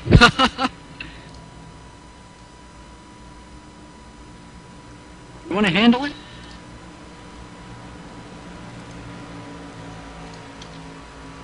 Anyway, so while Josh is out, I guess I'll go ahead and speak with Adam here. It looks like that scoring, timing, and scoring. We'll wait for it to reset here. Lots of pit stops being made currently, as we will await cars to cross the start-finish line, which they have just now. So we will take a look at the resetted order, as like that Daniel Wilson has inherited the lead. Good. I'm not entirely sure if Wilson pitted, but I do know I don't believe Wilson pitted because Livingood was the first car off of pit road. So that See, means I that don't Daniel really Wilson- understand that decision either because everybody's on fresh tires. He's the only one out there that has about 15, 20, 30, I don't know how many laps on those tires. I don't think it's going to end well because, I mean, I don't know if I'm not really 100% up to speed on how much fall off these tires have tonight or today, I should say. Right, and that could be a thing, because a lot of the leagues that I've raced in the past, they don't have as bad of a tire fall off as most other leagues. So, considering the fact that we've only seen pit stops currently come under yellow, I mean, Wilson might not even need his tires, might be fine, or he might be doing this to get track position. Who knows? Really and truly, I think this could be this is a big gamble for Daniel Wilson and that 15 team because, I mean. You're coming in. We've got about 12 laps to go right now. Dylan Livingood is not going to give up. He is going to fight. He is going to fight aggressively, and especially now that we're about 12 laps into the race left to go. I really think that Wilson might be a sitting duck here if he doesn't get going on the restart. If he does not get a very good restart, and Livingood goes by losing a lot more track position than he losing a lot of track position. So, we'll see. Lights out on the pace car. Lights out on the pace car. Dawson Lathan, Robinson, Lee, and Nathan Curtis taking the wave around. Let us reset it for you. It is currently in the first position, Daniel Wilson. Then second is Dylan Livingood. Third is Eric Epler. Fourth is Luke Fleming. Fifth is Brad. Sixth is Sean Whitehill. Seventh is Alex Gordon. Eighth is John Poole. Ninth is Derek Lee, and a lap down is Nick Dawson, Nathan Curtis, and Carl Robinson is 2 laps down, and out of the race with a camshaft failure is Jacob Kraus. I get back just in time. Thank you for covering that section, gentlemen. No problem. Absolutely no problem, sir. As you reset the field, as I was putting my headset back on, I noticed. So Wilson is your leader with Livingood on the outside. We are coming, if my math is correct, it'll be 10 to go. As I'm not very good with mental math, I didn't think I passed that section of the math class. Pace truck right. will pull off, and Wilson is your leader. We will have 10 to go. 10 laps to go. It's getting down to the nitty-gritty. As the safety truck is off, 53 miles an hour, very, very slow. We are back green at Las Vegas. And look at that, exactly. Wilson did exactly what he needed to. He got a great jump on the one of Livingood. Let's see what Livingood has for him, because keep in mind, Wilson has older tires, and Livingood has much fresher tires. Oh, spin, turn 2. Upside down is Fleming. Big crash. Sean Whitehill and Carl Robinson involved on the restart. Is the caution... Yeah, definitely the caution would be out. And that could mean problems for Dylan Wilson. Let's take another look at what just happened on the restart. I'm going to try and find it here. And, contact with, I believe that was Epler and Fleming. We'll get another look at that. He came down the track. Epler got turned by Poole. And Dawson turned Gordon into the... There was a blue truck there. It was... As the feed's cutting out. Where is... I think it was Robinson. As the satellites aren't playing nice with us. Sorry there, folks. Had such a... No, it was Dale Lee in the 45. Dale Lee in the 45. So let's take another look from the helicopter camera to see if we can get a clearer look at what just transpired in Turn 2, even with a horribly awful satellite. Oh, man, it looked like the 8. Epler got into Fleming, and then he got turned, and it was just a huge chain reaction. It really was. It looked like the 8 was the first one. I don't think he got turned. I think he just he might have gotten... He overdrove into Fleming. And overcorrected. He got a little bit... Alex Gordon has pulled the truck that behind the wall. So your winner from Iowa will not win tonight. And that is a shame because he was having such a good run today. Looks like Fleming might have to retire that truck. He was upside down. There's a lot of damage on the right side. They're jacking up the truck. We'll see. I believe you they're know, going to try to get it back out there, but you know, it's obviously not going to be that fast. And it's going to be really, really interesting to see on this restart if Dylan Livengood can catch Daniel Wilson with those fresher tires. Because that's what I was concerned about before. The fact that Livengood has these fresher tires, Wilson has much older tires than... Because I think the last time Wilson stopped was the last caution before this one, so... I mean, could be a crapshoot going into turn 1.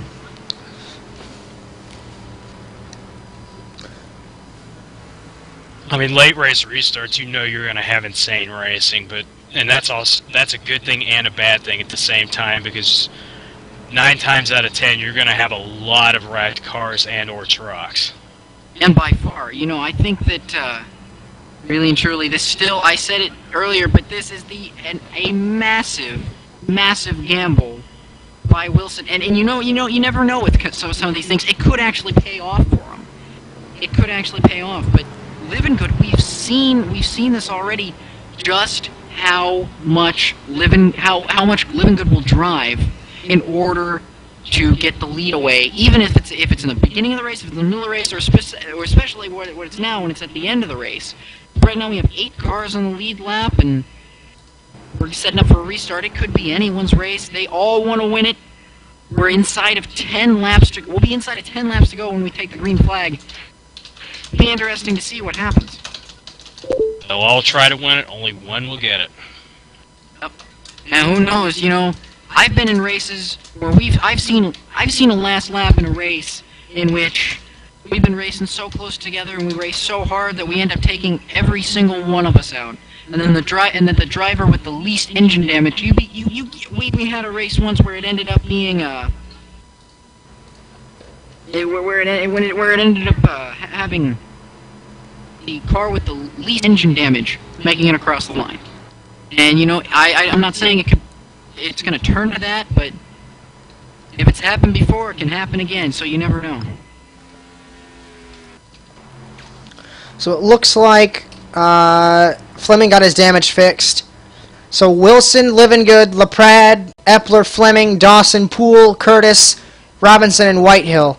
Dale Lee as well. We lost Jacob Kraus early on, as I think that was Carl Robinson slamming the wall. Oh, Robinson came just flying in there. We lost Jacob Kraus early on in this race because of a camshaft issue, and Alex Gordon succumbed to that accident. That's bad. His truck succumbed to the accident. There we go. That makes it sound like he died. I feel bad now. His truck succumbed to the accident in corner number 2, and he had to retire the truck. So 11 trucks are on the racetrack, and we have 8 of them on the lead lap, and this is going to be good. About a 5-lap shootout here. This is going to be... We are setting up for quite possibly one of the most exciting finishes I've ever seen in an online race.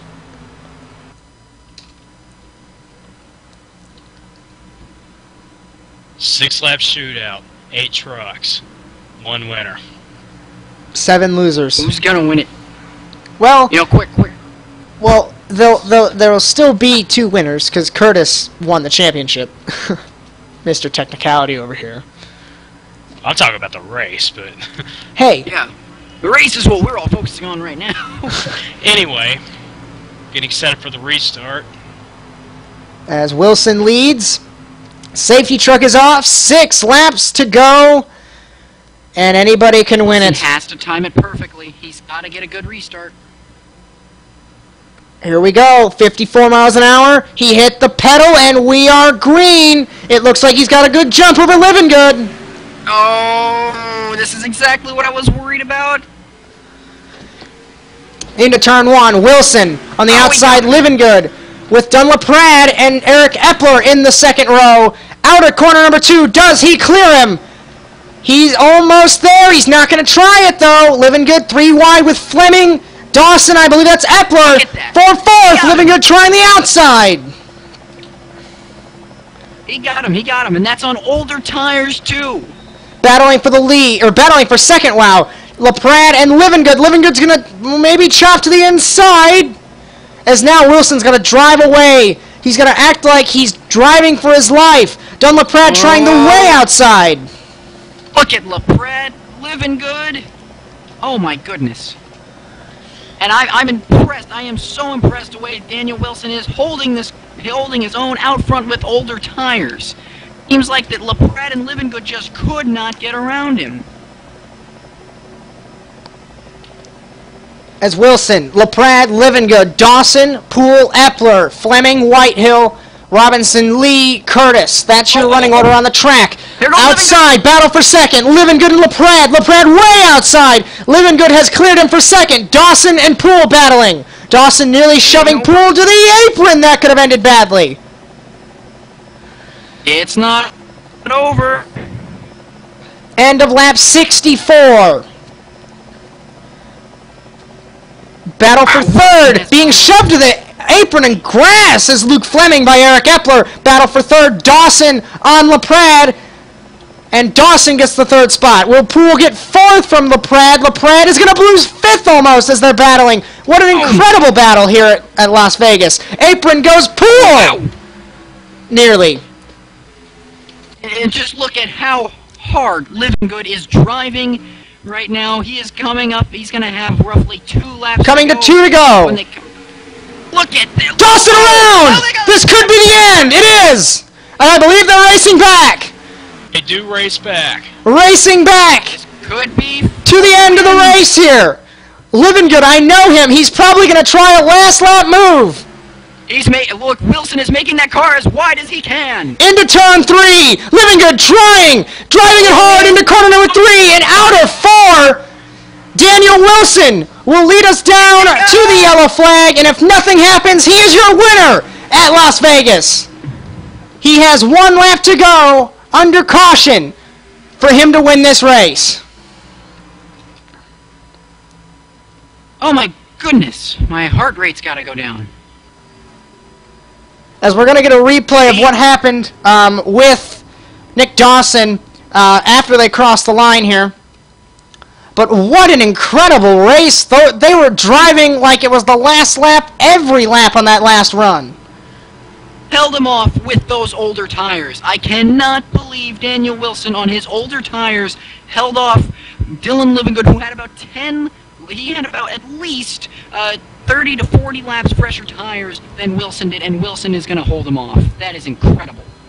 So coming around corner number 4, it's not the fast pace we would like to see. We hate to see races end under caution, but at least we were able to see 66 of the race end on lap 66 instead of lap 56 maybe.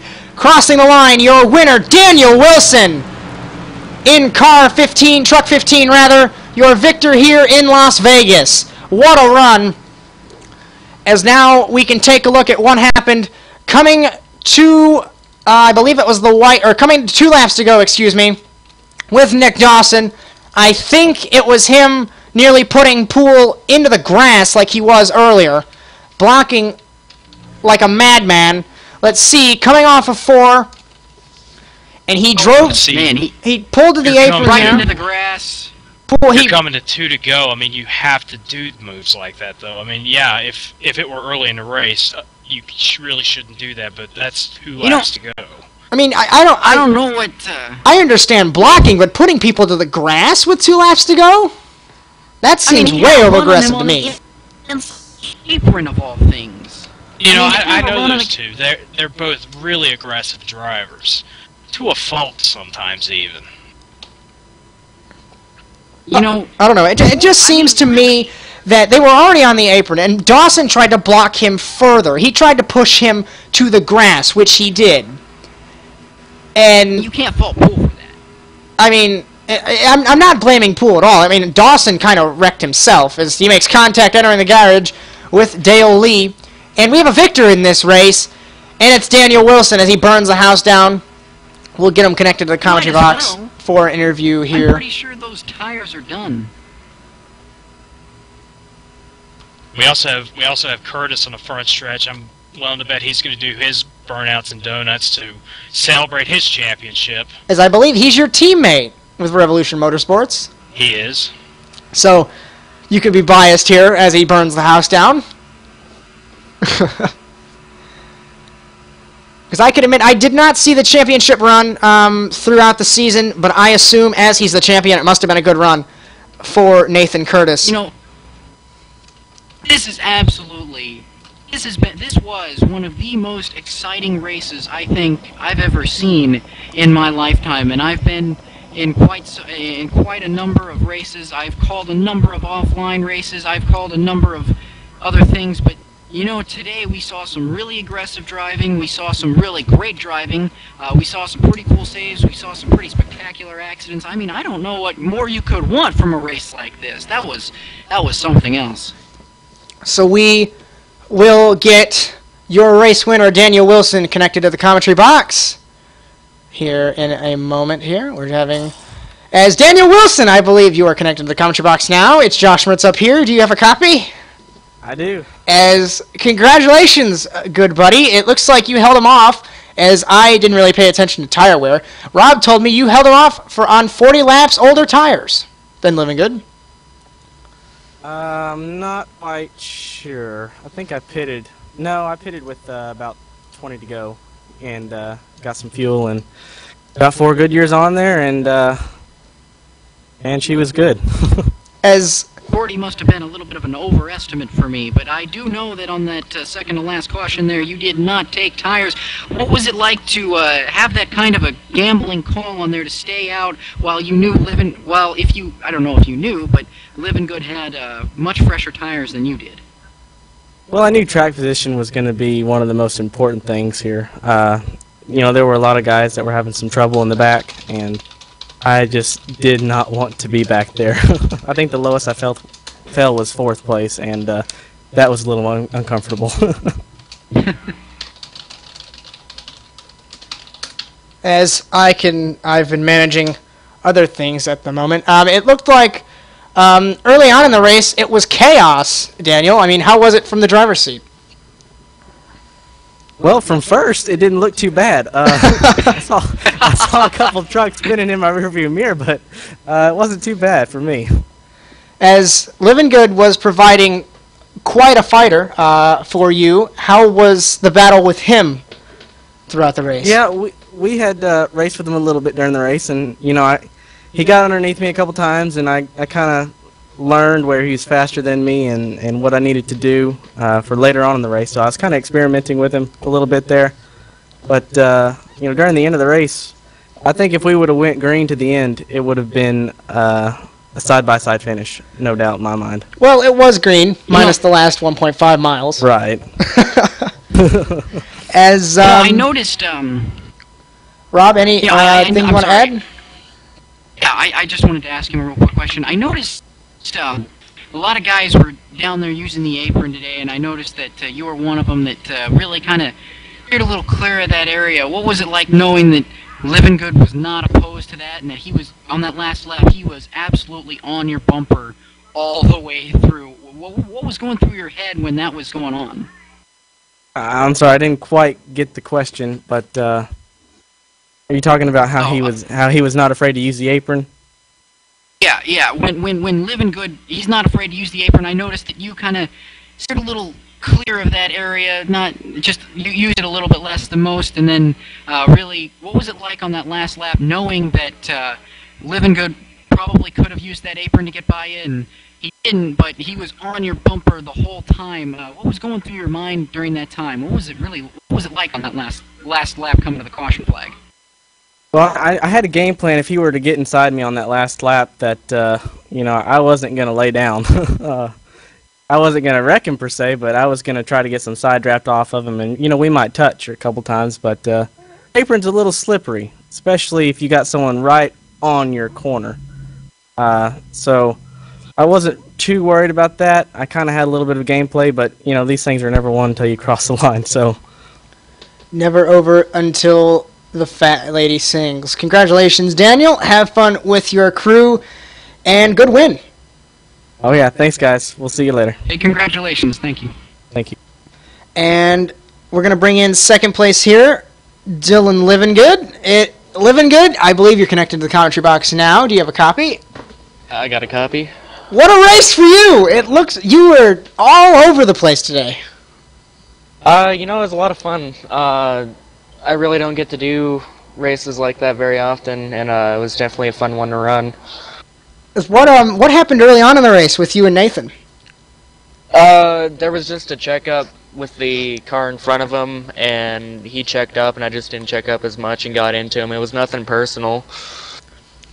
As it looked as though you had a little bit of rough damage from that wreck. Did it affect your truck at all?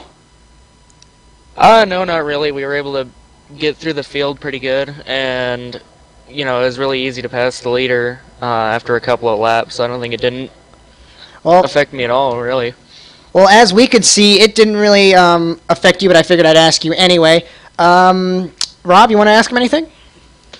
Yeah, you know, I'm going to ask a lot of people this, and I made a big note of it. I stated a lot today in the broadcast, but how helpful was that the apron on the front stretch to you? I noticed you were using that just a whole bunch, and you were really gaining on a lot of guys, and I noticed when you were chasing down, I believe it was Nick Dawson, how Dawson would keep you at bay in second while he drove away on the apron. What was the apron? Was that a necessary place to be on the track, or was that just kind of a thing that allowed you to gain a little bit more time on the car in front of you? You gain about a quarter of a truck. Most of your straightaway speed comes from corner off, because the straightaway starts obviously coming out of 4, and so that's the most important part. But if you already have a good line coming down the front straight, it was just icing on the cake. As very, very good. Adam, you want to ask him anything? No, I just want to say congratulations on how well you ran tonight. Thank you. It was a little bit disappointing there on that last pit stop. I was worried that I sped, so I was taking it real nice out of pit road, and I realized that some cars were going to start passing me, so I tried to gun it and get it out of pit exit, and that's ultimately what killed me. And then I couldn't get around the 56, I think it was, or it might have been. That was another truck back in the field, but it was just really hard to get around him, and I felt like if I could have gotten around him easier, I would have been able to challenge for the top spot. Now, were you aware that Wilson did not have... He had older tires than you did on those last laps? It sure seemed like it the way I was catching up to him, but, you know, I had already sort of burned off my tires just trying to get every position I could and get around the... get around Dunn there, and I just couldn't get around him fast enough. And that's probably, you know, what made it to where our cars were so equal towards the end. You were driving like a madman throughout that race, and it was an inspired race, but there's no podiums on an oval track, so I'm sorry you can't get any champagne. I would normally say drink the champagne, but there is none. I'm sorry. Still fun to finish second. Most of the time I either win or wreck horribly, so second's alright. As we apparently will not get the results, as I'll have to confirm it with Randall Coleman here. We'll get those after the third place interview. As Don't Live a good run, and congratulations. Thank you. So now we're going to get Eric Epler, if he's still there. Yes, he is. Eric Epler, it's Josh Mertz up here in the ASN commentary box. Do you got a copy? You were hanging out back for most of that race, and then I mentioned, where did he come from? Because suddenly you were up front. How was your race?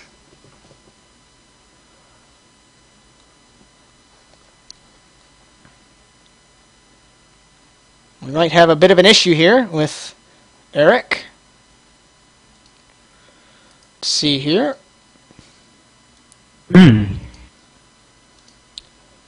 Eric Epler? I think we might have an issue here. Well, we're going to try him after the champion interview with Nathan Curtis, and I'd like for you, Adam Sweet, to handle this one. It's all yours, Adam. Hello, Nathan. Adam up here in the ASN commentary box. Do you got a copy? Yeah, I do. Well, what can I say? Championship, buddy. How do you feel? Well, the nerves are gone now, so feeling pretty good.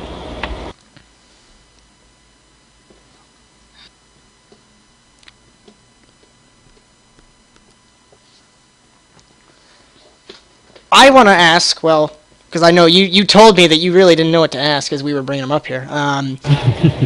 As we were trying to get an interview with Eric, and he didn't answer, and we can't get the results, so we'll figure those out.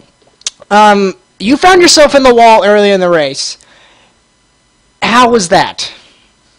I really thought my race was over then. I was about ready to congratulate Sean on the championship. I got to give him credit that he ran a good first season as a rookie. I'd done talked to Randall and told him, I was like, I might as well park it. And he goes, no, just stick with it. So that pretty much answers right there how I felt. As it looked as though although this might be wrong, incredibly wrong, the pack was going around the track, and you were suddenly about 3-4 laps down. Were you pitting for damage repair, or were you just pitting to let the pack by so you wouldn't be in the way? Well, actually, I was going with fuel mileage, hoping a caution wouldn't come out. Try to pull back up there. I know that I was way off speed. They was catching me, so why not go ahead and take a chance then? It put me about 4 laps to the goods, so why not take a chance and why not gamble? Rob, you want to ask him anything? Well, first of all, congratulations on your championship. I know, I know that that must have been one heck of a nervous time for you. Going out early and everything. But just what was it like in those early laps with all the hard driving going around you? It looked like it was some of the most crazy racing I'd ever seen in the early stages of lap, and especially with you on a championship on the line. What exactly was that like, knowing that, the next accident I'm in, I could probably lose the championship? It was fun but scary. I like getting up in the middle of the mix. We done it the other day at Iowa.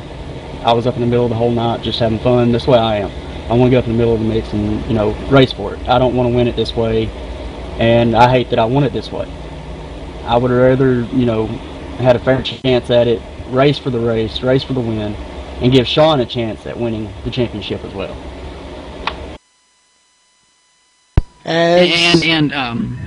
How exactly was it when you were just I forgot what I was going to ask. Josh. I didn't have anything else to ask. I was going to ask you or Adam if they had anything else to add, but you told me you said you forgot what you were going to say. Adam, you got anything else for your teammate? Just congrats on the championship, man. You gave it a heck of a run the entire season. Thank you, and I'd like to say thank you for Randall and Adam and everybody for teaching me what they've taught me. And indeed, good championship, Nathan, and have a little party for yourself for winning that championship. Oh, I plan on it. Thank you, guys. We're going to try again with Eric Epler. So we got our third place finisher here, Eric Epler. It's Josh Mertz up here in the commentary box. Do you got a copy? I got you, brother. As we were trying earlier and we couldn't get you, I was mentioning, I don't think you could hear me though, earlier. I was mentioning that you were hanging out back, and then around mid-race, I said up here, where did he come from? Because you were in the middle of the pack, and then you were trying to get the lead. Well, what happened was, all the cautions we had, my truck was just so loose on the restart, I kind of wanted to get in the back. I was in the front of a lot of those guys. I didn't want to cause a problem. So about 2 or 3 laps into a run, it would come in. So then I'd be able to pull the guys back up there, and and at the end there was kind of crazy. As Rob, you got anything to ask? Yeah, driving, I would imagine that driving through all that you saw laying out back with a loose car especially, did you feel that there was a fair amount of grip out there on the track? Because from what it looked like from where I was standing it really looked like there was cars could go pretty much anywhere if the car was set up right and the car felt right.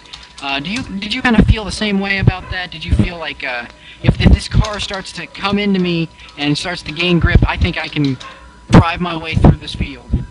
Feel like Yeah, exactly. Because as soon as after we come off a caution there, I I'd kind of fall back a little bit, then the truck would, gain grip, and I would start passing guys. Guys would go to the high side, and I would kind of get to the bottom and pass them, and pretty much a lot of the cautions, it was really hurting me because the truck was just horrible on restarts. I mean, I look at some of those restarts, and I really think, it looked like there was a lot of grip on the apron of the front stretch. Did you feel like you could freely go down there, or did you feel like that was more of a place that would make your truck really loose? Yeah, towards the end there, I went down there pretty far. I know Luke was behind me, and I think he figured out what I was doing. I was getting a little bit more grip down there to swing me into turn 1 and 2, and it was helping out a lot. I don't think a lot of guys knew there was some grip down there, but there was. Some guys were going a little too deep into the grass, but yeah, there was some grip down there. Right. Thank you very much. Congratulations. Hey, thank you. It was a great year. I congratulate Nathan on his championship and Mr. Daniel on his win, and can't wait for next season. Right. So we are going to get Randall Coleman in here for a word. Well, we'll do that in a little bit. I want your final thoughts, guys, on this race. Well, obviously, I enjoyed every last lap of that event. I was really impressed by how these guys kind of started to settle down in the beginning. Something got in their heads that said, "Hey, we can't keep racing like this." And once they started to settle down, there was some really fantastic racing. There was some really good strategy, and I mean the finish was absolutely fantastic. I did not know that Wilson was able to hold off Living Good with those old tires. I may have made a mistake saying they're a little bit older than I thought, but he drove a great race all day. He got a well-deserved win, and Living Good that was a great drop with some of the most fantastic stuff. I'm still pumped up here. I mean, that whole last lap was, my goodness, that was something that you can't make up one of those things. That was an absolute great race, and I look forward to the next time I'm able to witness one of these things. And Adam? Just wow. I mean, just that entire race, what we saw there in those final laps. I mean, I hated seeing that at the beginning of the race because it, usually when you see that, it's going to end badly. And, yeah, it kind of did for a few guys, but then it didn't. I mean, you want to see hard racing. You want to see, heck, there's people out there that want to see crashes and spins, but you don't want to do that early in the race. I mean, yeah. I might have cut you off there. I'm sorry if I did. No, I was just going to say it's just one of those things. All right. My final thought here, we still have to go through the results, so they're not exactly final thoughts now that I think about it.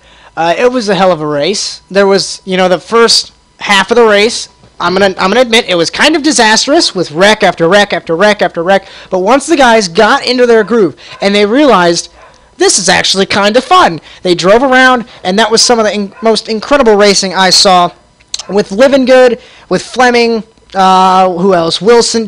Actually, why am I picking out drivers? It was the whole field that it was just an incredible race. We saw almost 4-wide racing, 3-wide racing, 2-wide racing, crashes. It would make any race fan, if they like the wrecks, which is wrong in my opinion, but if they like the wrecks, the racing, anything, it was the race for them, and I hope the people that watched it enjoyed it. But before we sign off for the night, we are going to get Randall Coleman in here.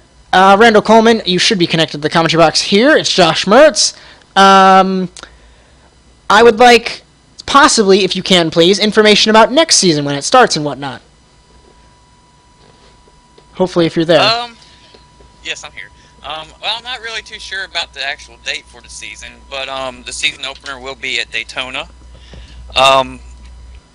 This will be the 4th time that we will be having the Fresh Talent Series here. The 2nd season for it being Truck Series. The plan is to have a 20-race season. At the halfway point, we're going to look over all the drivers and determine if they're ready to be moved out of the series or not. And we will then decide and remove the ones that are ready to be moved into the upper series. And then reset the points and go the final 10 races again. So it's no longer going to be, because I noticed this season, Nathan Curtis, for example, yes, he is the champion. He did deserve the championship, but he runs pretty much all the series. I've noticed that most of the drivers do that, so there's no longer going to be like a Cup driver running this series, for example? Yes, there will be Cup drivers in the series and all. Basically, the Fresh Talent Series started out as just kind of a series for us to run, and they had a rule that was put into place where the drivers, once they got 5 wins, they would got promoted out of the series, and it went like that for 2 seasons in a row. Then once I brought the series back this past season, we decided to put more effort into actually helping the drivers improve on the track instead of worrying about wins. And in the case of Nathan, he was one of the ones who, even though he runs in all the series, he was still struggling. And it gave him the opportunity to get in there and race against people on his own level. And once he... since now that he clinched his second championship in a row in that series, he has come to the conclusion that he is ready to race in the other series and move out of this series, which is really good for him.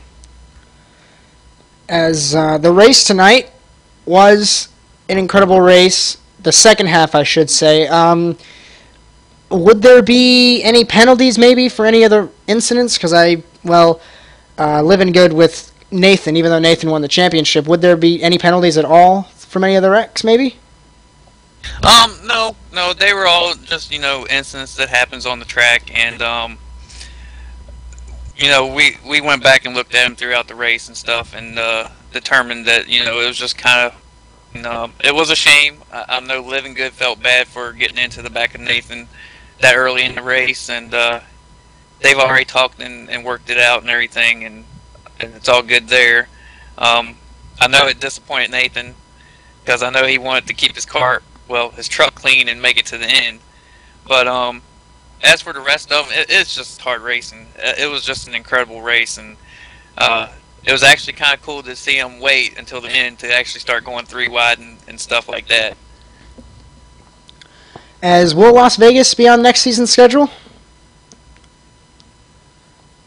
Yes, Las Vegas will be returning to the Fresh Talent Series. It will not be the season finale next season. We are actually in the process of either putting in a short track or another 1.5 miles that is on the East Coast.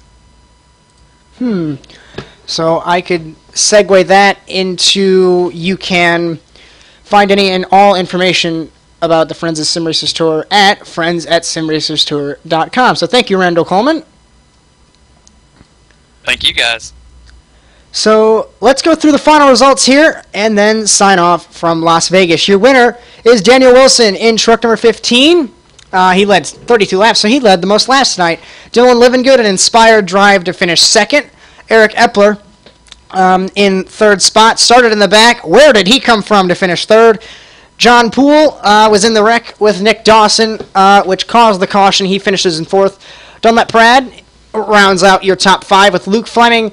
I believe that damage on Luke's truck might have ruined his chance at a win with Carl Robinson. That really hurt him. Dale Lee in 7th. Nick Dawson was spun himself, you could say, coming to 2 laps to go. He finishes 8th. Sean Whitehill, 2nd place in the championship, I do believe, finishes in 9th. Nathan Curtis, your champion. That's all he needs is a top 10. Carl Robinson in his first race didn't have that much practice. Finishes 11th. Alex Gordon was the retiree from that huge crash that we had late in the race. Finishes 12th. And Jacob Kraus had a camshaft issue on lap number 10. So I hope you enjoyed today's action from the Las Vegas Motor Speedway. Tomorrow we should be at Talladega for, I believe it's called the Fast Super Speedway Series or the ASAR Super Speedway Series. I know they're merging for next season, I do believe. But we'll be at Talladega, and we should have Mr. Rob Peeters in the commentary box with me and Adam Sweet, although I don't know if, Adam, you race in that series. I do not. So we should be there tomorrow, all 3 of us, around the same time. Well, the same times don't matter because we won't be live.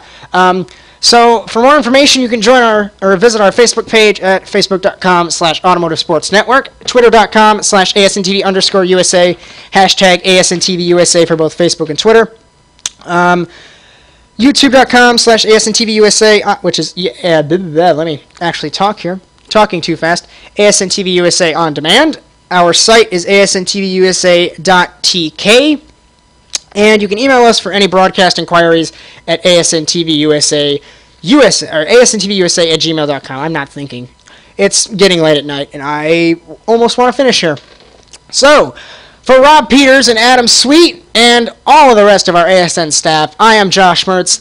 I hope you enjoyed the race. Congratulations to Daniel Wilson on the race victory, and congratulations to Nathan Curtis for the Drivers' Championship, and I forgot to mention Randall Coleman for the Owners' Championship.